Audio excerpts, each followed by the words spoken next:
Is the Ally X doomed? Oh, big call, Andy. Oh, I know. But yes, it is now time that we see the slew of PC handhelds hitting the market. Yes, everyone's like... It's all happening. And does that mean that we should hold tight, not buy the Ally X? Is its days numbered? Have I got mine for sale already? Are you going to sell them both straight away? No. Have you sold your Steam Deck yet? No. He's not going to. No, what I wanted to do is go through some of the new PC handhelds that are about to hit the market. Yes. And just look at their specs, their price points, and see if really it's best to hold off from the Ally X. Is its days numbered or not? And how does it all stack up? Yeah. And we've seen some big ones coming, some big players entering the market. Yeah, 3 names that some we've already known about, but we're going to talk about today and look into some more like specs and stuff that have been revealed. Yeah. And 1 new one entering the ring. He's laughing already. Like he's dismissed it without even looking at it. I'm not dismissing anything. Don't say that, because I've spoken to Acer and I'm hoping they'll send us one. I want to test one, definitely. Yeah. I want to start off though with the ZOTAC Gaming Zone. Yes, which is one that we've known about for a while. Yes. You've covered in the news channel. Indeed, so go and subscribe over there for weekly news. Yes, it's great. I've got a little I've done some research. Oh, have you? I know, for once I've got some research done. Okay. ZOTAC Gaming Zone. I'm going to start off with the big part. Oh. And that's the price. Okay. Which is supposed to be $799. It's exactly the same price as the Ally X. Wow, that's top end. It's top end. So you hope that the specs match up. Yes. Shall I just list off the specs and then we'll discuss roll it? them, okay. roll So it is going to come with a 7-inch, 120 hertz AMOLED. Wow. Full HD HDR display. We've got the 8840U processor and the 780M graphics. Yep. Hall effect sticks and triggers with adjustable triggers, interestingly. Yes. Yeah. I like Radial dials around the joysticks, which is an interesting, weird gimmick. Yep. Dual touchpads, huge. Yep. 2 USB 4 ports. Yep. Full-size 2280 NVMe drives. 28-watt mode. Yeah, what's weird? With that? I think that's the top end. Yeah, the 16 gig of DDR5X, 7500 mega transfers a second, and the worst part, a 48.5 watt hour battery. Oh, they've. I really like this device. Yes. I want to like it more. But there's just a couple of things holding it back. Like, I just want to start with a good thing. I really like that ZOTAC have actually tried to make their own system here. Yeah. They've not gone for a clone. They're trying to be innovative and do something different. Radial dials that you can actually customize. Yeah. I like the idea. How it will work in practice, I don't know. But I like that. I like the analog... adjustable triggers like we see on many controllers we test. I really like that AMOLED screen, I mean a 7-inch 120 hertz AMOLED screen. That screen is going to look gorgeous. That screen's going to be the best looking Windows handheld PC screen. I think, to be fair to ZOTAC, with looking at the specs and that screen, I think this feels more like a competitor to the Steam Deck than it does to the Ally X. Kind of, yeah. I kind of feel you. I say that because I think for me, the big things that make the Ally X the current leader is the VRR display. Absolutely. The huge battery life. Yes. And that overhead of RAM that you get. The RAM, yes. Only having 16 gig on the ZOTAC is going to be its limiting factor for performance. Yeah, because it's shared by, the APU for system and GPU. And that battery life is only marginally better than the Z1 Extreme original Acer. And that was the big thing everyone complained about. That was the number one, like 40 watt hour battery that had. I think when you compare that to the Ally X, it's got an 80 watt hour. Yeah, exactly. I mean, 48.5. You're going to probably get like an hour gameplay. Yeah, it's going to be annoying for that. 28 watts max mode as well. Yeah, it's frustrating. But we've got dual trackpads, which has been a big thing for like commenters we see about us talking about the Ally X. People are like, no trackpad. So I know trackpads are a big thing. I like them on the Steam Deck a lot. Yeah. So I totally get people that like playing real-time strategy games and stuff will love this. And I think that screen, again, is going to look beautiful. It's going to look beautiful. Like, I love the design of it. Like, it's very unique. It's not just the MSI Claw 1, which is a clone of the Z1 Ally, Yeah. So I love everything about this, but it's just, I feel like it's missing the mark. I feel like it's more of a competitor to the original Ally. Oh, 100%. And that's actually a really good good point. That's where I was going to put it. Is I'll reserve total judgment until we get hands on if we do. Yes. But it feels like just on paper that it could be a year too late for this one. Yeah. Like it's come out a year late. Or I think it could have made its mark if it had even like a 70 watt-hour battery and if it had more than 16 gig of RAM. I wonder if we had a different outlook on this if I said this wasn't the ZOTAC Gaming Zone, if this was the Steam Deck 2. Yeah. I wonder if it would have a different outlook on it at all. But then I wonder if it would be $800. Well, exactly. If the price was less for the ZOTAC Zone, I feel like it would be more competitive. Next up coming, and this was literally just announced the other day. The Acer. Yes. Acer are throwing their hand in with the Nitro Blaze 7. Oh, yes. Now, Acer are, I'm going to hazard a guess, going to be the budget offering in the PC handhelds. Generally, they're very good with laptops and stuff at being the budget people, you know, but they do a really good job of that. And I love that. It's not all about high end. Not everyone wants high end, you know. Like Acer, for having a good, stable, like solid mid-range device is always a win because there's plenty of people that don't have the cash to splash on big stuff. So if they can get this right with pricing, this could be a winner for them. Yeah, I'll go through what we know about it so far. The 8840HS processor with 780M graphics. Yeah, all the same. 7-inch Full HD IPS 144 hertz VRR display. Yeah. That's interesting. Yeah. 16 gig of DDR5X, 7500 RAM, up to 2 terabytes. Yes. They've just put NVMe, no size given on that. It could be various variants that they release, like the Steam Deck, where there's like a 256, a 512, and a 2 terabyte. Yeah. You know, I'm hoping it's not that.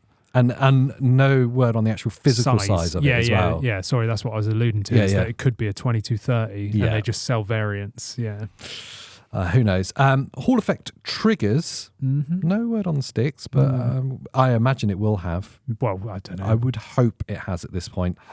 A 50 watt-hour battery as well. That's all we know about it so far, and we've seen images of it. Obviously, they've done their announcement. And we've seen kind of videos of it and stuff.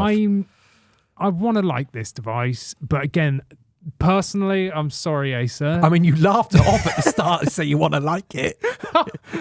I think the whole black and red, like 12-year-old gamer in me goes, meh. Yeah. Do you know what I mean?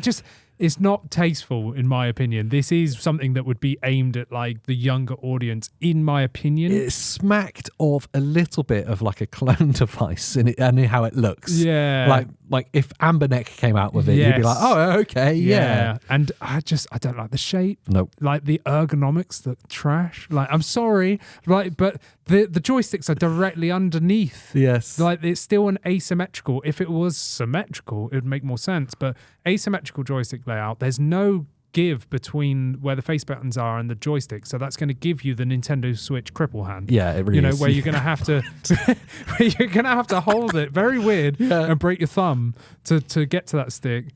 Give a shout out to the display though. 144 hertz VRR. But why do we need 144 hertz? I don't really know. You're not going to be playing any games at 144 frames per second. Of course you're not. So I don't know why it's got to go that high. Like, it sounds good on paper. It does sound good on paper. It's VRR though. It is VRR, and that is a win. Yeah. So, and if you are buying this because due to the specs, if you're an indie gamer, and if this is appropriately priced, competitively priced, then you would be playing indie games at 144 hertz. There seems to be a lot of what we've seen coming out that there's a hang up on sticking at 16 gig of RAM. Yes. And it must be a price thing. Yeah, it must be. That they're not going higher. But we've seen the difference between the Ally Z1 Extreme and the Ally X. That step up in RAM capacity is so important for performance of the AAA games. Yeah. It's like you say, you need that like 8 gig reserved for running the operating system and all the rest of it. Could be even the other way around, 16 gig for system and 8 gig for the GPU. You don't want 8 on one side, 8 on the other. No. Like, not at all. So, the 24 gig seems to be the sweet spot, which is what the Allies brought to the table. So this falls a little bit short of that. And that 50 watt-hour battery as well. Yeah, that's bad, isn't it? Like, again, if this to me is like the indie game, like an alternative to the Steam Deck kind of thing. If you want to play retro titles and indie games, this is going to look great. But I'd argue if like peak performance isn't your interest, then the Steam Deck OLED is going to be infinitely better. Yeah, it could be, but because of that display. Yeah, well, yeah, that's true, but this still has a 780M, so it's still got a Z1 equivalent, you know, so you will be able to play a lot more AAA games than you would on a Steam Deck if you wanted to. The thing that comes down to this is going to be the price point, and this is where Acer needs to get it right, because otherwise this is effectively identical to the original Ally, the Z1 Ally. Yeah, okay, you got 10 watt-hour battery more, so maybe that's compelling. If it's the same price as the original Ally, then maybe it's compelling. But if they manage to throw a curveball and release this at like 400, oh wow, then they would. Then they'll corner the budget part of the market really well. Totally would. Yeah. And I wouldn't put it past Acer, because I mean that is what they're good at. Yeah, I just hope they don't try and overcharge for it. Do you know what I mean? Yeah. Okay. The last one on the list is kind of, I'd probably argue, it's the big player. It is the big one. Could really tackle the Ally X. This is the only one that's going to compete. Of course, we're talking about the MSI Claw 8 AI Plus. Well done. I always get it the wrong way around. I always call it AI 8 Plus. AI 8 Z5 minus. Firstly, what's the name about? I have no idea. Why are they slapping AI in there? Is it just because of the chip? Like, you know, and what is the 8 Plus? Because it's not bigger than 8-inch. Is it the 8th version? I don't know. I don't know if it is. Let me go through the specs with you quickly. You have config options with the RAM, which is the first we've seen, which is quite interesting. Wow. 16 or 32 gig. That is big. So that's huge. DDR5X 8533 RAM. Yeah, so much faster again. Wow. Yeah, that's a big step up. That's a big step up. It's going to be using the Intel Core Ultra 200V Lunar Lake processor, which is something I don't know a lot about. Hopefully you can fill me in. Yeah, well, it's just going to be their new APUs, effectively. Yeah. Now, we already know that Intel are on the sort of back end compared to AMD for APUs, so AMD are always winning. But this is their sort of strive to try and take back a bit of the market. Yeah. And Lunar Lake supposedly is going to give some really big performance boosts, but again, it all comes down to support. Are the drivers going to work? I mean, we've seen what happened to the MSI Claw original. Yes, you know, and that Intel APU. So this looks on paper again looks promising. If what they're promising of the big improvements to performance is true, this could be a very powerful device. The next really exciting part about the MSI Claw is the 8-inch FHD Plus. Now get this. Yeah. It's a 1200p screen. 1920 by 1200, so it's 16 by 10. Yep. So like the Steam Deck. Yeah. 120 hertz of VRR. That's really exciting. Yes. Because a lot of people love the 16 by 10 aspect ratio. Well. You get so much more viewing screen, you know, when you're playing a game. It's very weird if I'm playing my OLED Steam Deck and then I go back to the Ally X. I'm like, God, the screen seems so small. But it's the weird aspect ratio, because you're cutting the tops and the bottoms off, you know, a little bit. So that's very intriguing. Really intriguing. 2 Thunderbolt 4 ports. You've got the 2280 NVMe drives in there. 80 watt-hour battery. Boom. Hallelujah. Yes. And Hall effect sticks and triggers. Perfect. I mean, on paper, this is the serious contender to the Ally X. Yeah, this looks like a good sort of size in between as well from the Lenovo Legion Go and the Ally X. So, I mean, you've got the big boy at the top of the Go. You've got the Ally X, which is far more portable and compact, which is one thing I love about it, is it's more like a handheld. You know, and then this is going to sit in between with that big 16 by 10 screen, 8-inch, I think is a sweet spot. It's really sweet spot. It's perfect. And it looks cool. I don't know what people think about it. I kind of like the weird sandy color they're going for. Oh, really? Yeah, the sandy color and black. Like, I don't know why. I genuinely it's like different. It. Yeah, like it's just a bit like 70s cream. There's no word on budget on this at all yet. No. And I guess the big caveat is, how much will the 32 gig model cost? Oh, it'll be expensive. 32 gig of RAM is going to be very expensive. But even the 16 gigs, an interesting addition. I obviously criticized the other two for having that. Yeah. But obviously this is much faster. Yes. This RAM. I think what it's going to be is this Lunar Lake series of APUs, they're going to do multiple SKUs. Yeah. So I think they're going to do a lesser powerful one with 16 gig of RAM. Yes. And that's going to be the more like budget entry. Just, you know, let's look at the Ally versus the Ally X. It's going to be like that. You're going to have the more like budget friendly one. And then the big boy one is going to have the 32 gig of RAM. What would you estimate the price at for the big boy? $1,000 minimum. Yeah, my head kind of went straight to like 1100, 1200. Yeah, I think 1100. Yeah, around that. But it sounds. It's a mindset thing with this. It sounds very expensive for a piece of game, for like a gaming console world. But if you come from the PC world and consider, you're basically buying a really high-end laptop. Yeah. With us just in your hands. Pretty much, yeah. Let's go with more like budget to mid-range laptop. Oh, yeah, I know, because you end up spending thousands. But 80 watt-hour battery as well. I mean, they have to be around that size. Oh, yeah. They have to. Yeah, this is going to need it with that size screen. Yes. And potentially, I mean, we don't know what the actual APU power, like, you know, we don't know if it's going to just brute force through it by just throwing like 50, you know, like at it, instead of like the top end of the Ally is 30 watts, isn't it? Plugged in. When powered, Yeah, so you're looking at 25 watts TDP. This might have a 40 watt mode portable. I don't know. Yeah, like, who knows? And then the 8 watt hour batteries kind of probably not big enough. Yeah, well, maybe. I don't know personally enough about the Intel APUs and how efficient these new ones are going to be. Yeah. Obviously, we'll see more information on that like very soon. But yeah, this looks like a big boy. It's the serious contender, I think, to the sweet spot that the Ally X sits in. Yes.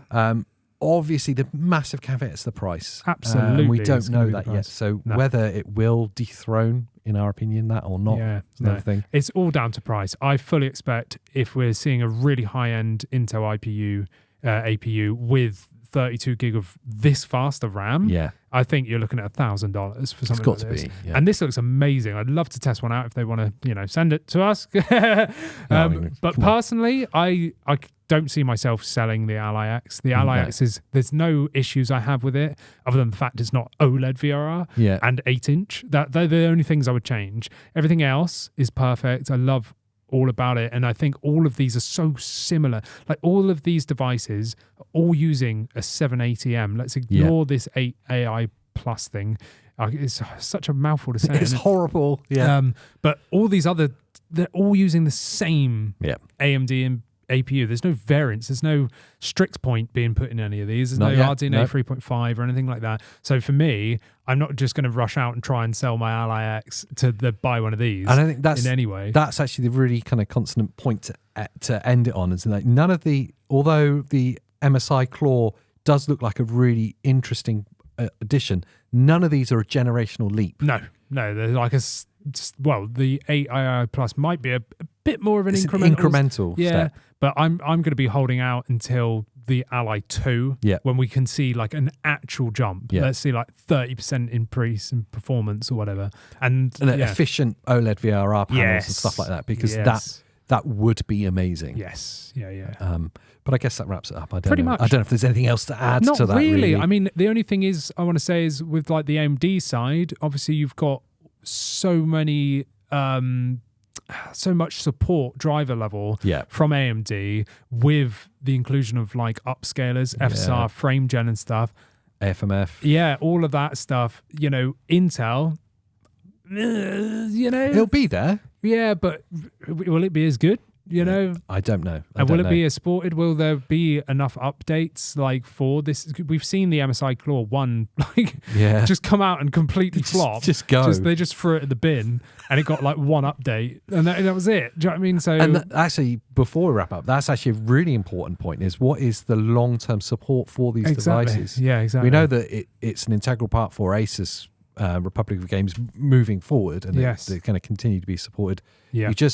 If you want proof of that, just look at the fact that the Ally Z1 Extreme is still supported when the Ally X is here. And they've been throwing updates left, right and centre. They are fully invested. You know, like, yes, the Claw might look really cool on paper, but they might just not support it well enough. Yeah, you know? we don't know. We don't know. No. But the last thing I want to say is I love all this competition. It's great. Because it breeds creativity between these companies, like with the ZOTAC Zone looking really unique, and it sidestepped a little bit. And ultimately, it's going to drive the prices down because there's so much choice. And hopefully, it then gets the chip manufacturers like AMD and Intel and stuff to really pull their finger out and make bigger leaps. So, and the ultimate one that I need to see done is it may finally inspire Windows Yeah. to optimize the operating system. To make a more like easy use. Please. Yeah. Please. Totally. But anyway, I'd love to know what you guys think down in the comments below. Please do let us know if any of these do challenge the Ally X in your mind. Once you're down there digging around, like the video. Yes. Subscribe to the channel. Yes. And what else should they do? Become a member. And you can see these videos early sometimes. And you can talk to us and all of our lovely members in our private Discord. Yes. And while we're talking about other videos and stuff, watch one smashed between our faces. Do it. So until the next time. Bye.